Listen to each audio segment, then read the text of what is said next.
Israel dan Hamas mencapai kesepakatan damai setelah negosiasi intensif yang dimediasi AS, Qatar, dan Turki di Sharm el-Sheikh, Mesir. Bagaimana menjaga agar perdamaian ini abadi? Kita bahas bersama peneliti Timur Tengah dan politik Islam BRIN, Nostalgiawan Wahyudi. Mas Wawan, selamat petang. Selamat petang. Mas Wawan, oke, kemarin kan harus diapresiasi Ya. juga hasil yang sudah ditandatangani. Tapi pertanyaan selanjutnya, apalagi yang bisa dilakukan agar perjanjian ini ditepati dan bersifat permanen? Sebetulnya kita sudah mendiskusikan hal ini ya. Jadi beberapa hal yang sangat urgent ya untuk menjaga agar perjanjian ini tahap 1 ini bisa berjalan dengan baik. Yang pertama, seperti yang sering kita utarakan ke berbagai media, bahwa kita menginginkan adanya pasukan internasional, deployment of international peacekeeping sesegera mungkin ke Palestina ya. Itu akan menjaga bahwa baik Hamas ataupun Israel agar tidak mencederai perdamaian itu tersendiri. Dan itu hal-hal yang paling utama untuk saya kira yang perlu ditekankan. Tapi kalau absennya Israel dari KTT kemarin itu akan menjadi tantangan nggak sebenarnya? Itu sebetulnya gini ya, ketika kita membicarakan apakah termasuk ini kan tahap 1 dari 20 plan Trump ya untuk perdamaian di Palestina ya. Jadi sebetulnya ada 4 hal yang sebagai catatan ya, kalau kita melihat apakah kita optimis dengan tahap ini adalah pertama adalah adanya demilitarisasi ini mengakibatkan ketimpangan kekuatan sebetulnya antara Palestina dengan Israel, sehingga dengan adanya ketimpangan ini akan membuat potensi yang mengarah pada perdamaian itu akan sedikit terganggu. Yang kedua, legitimasi yang rendah. Jadi kita melihat bahwa plan Trump termasuk yang tahap 1 ini mengalami sedikit perubahan.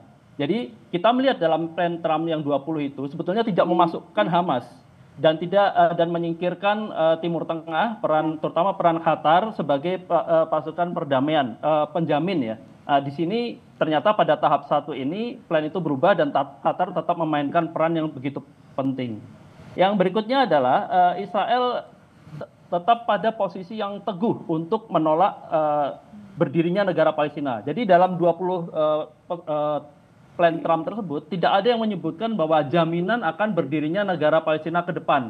Dan itu juga disesalkan oleh banyak penduduk Palestina baik yang ada di Gaza ataupun di tepi barat. Yang terakhir bahwa ini sebetulnya sudah kita ketahui ya, bahwa riwayat pelanggaran international law, politik apartheid dan pendudukan ataupun penjajahan yang dilakukan Israel itu membuat sebetulnya kita boleh pesimis. Boleh pesimis bahwa perlunya pasukan internasional sesegera mungkin untuk menjaga agar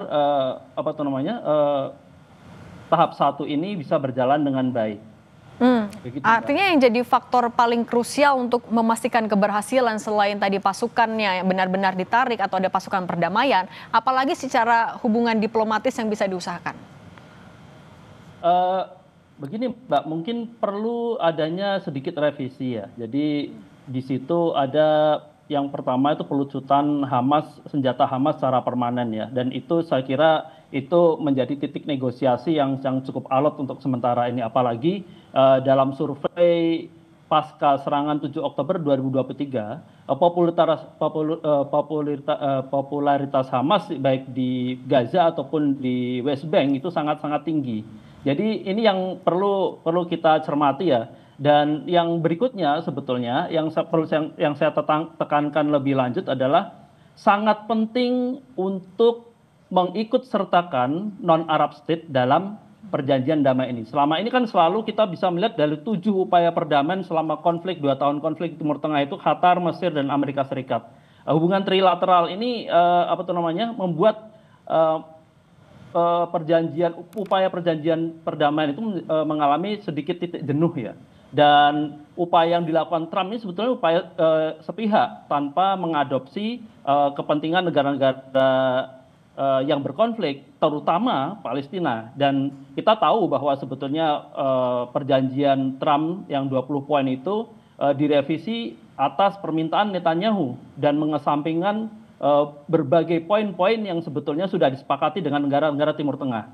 Dan juga kita tahu sebagai sebuah catatan lagi bahwa mayoritas negara Timur Tengah, terutama Saudi, menginginkan bahwa kemerdekaan Palestina itu memang tanpa Hamas. Nah, ini titik yang sangat krusial. Dan untuk Indonesia, sebetulnya saya menginginkan adanya trusted non-Arab state for peace partnership. Ini yang posisi ini yang sangat krusial. Apalagi Indonesia menghadiri KTT itu berarti fungsi Indonesia sebagai diplomatik untuk masuk dalam perdamaian di Palestina ini kansnya sangat besar.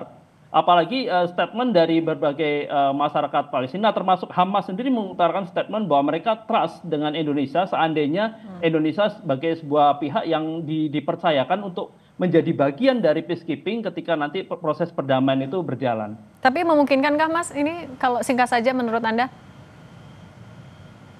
Sangat memungkinkan. Jadi posisi Indonesia sangat memungkinkan. Apalagi kemarin juga sedikit bocor ya, Prabowo berupaya untuk bertemu Perdana Menteri Netanyahu di Israel.